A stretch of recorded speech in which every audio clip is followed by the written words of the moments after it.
Trafficking is not just something happening in major cities. Earlier this month, a man named Roberto Martinez from Willacoochee was arrested as part of a statewide operation conducted by the GBI and the Human Trafficking Training Center.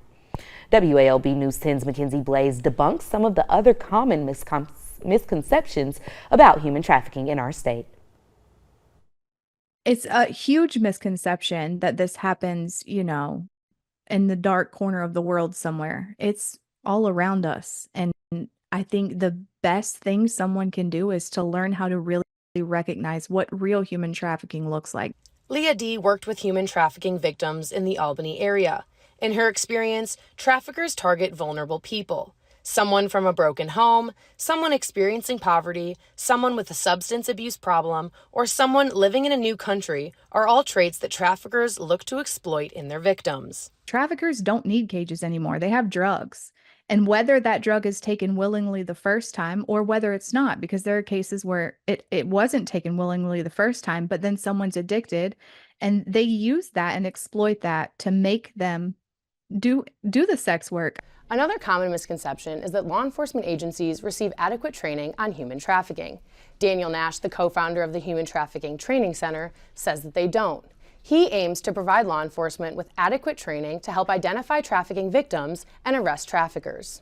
So the first hurdle is always to create this paradigm shift that these girls are not prostitutes and just drug addicts and junkies and all this other stuff, but they're really people that have just got themselves in a really bad situation, typically because they have vulnerabilities, and then someone has exploited those vulnerabilities and got them in these positions. The approach the training center uses is called the Special Victims Methodology. Law enforcement agencies are trained to use this approach when they contact or communicate with anyone who is a potential sex trafficking victim. And a traditional law enforcement approach is successful somewhere less than 10% of the time. And this new approach that we teach is successful somewhere around 55% of the time. So it's much, much more successful. And it's truly victim-centered for a victim. So we're helping the victim, we're not arresting them, and we're actually trying to differentiate who the trafficker is so that we can remove that trafficker. Any law enforcement agencies that are interested in receiving this type of training can reach out to Nash. Anyone can sponsor a training. We have that contact information on our website, walb.com. I'm Mackenzie Blaze with WALB, your hometown news source.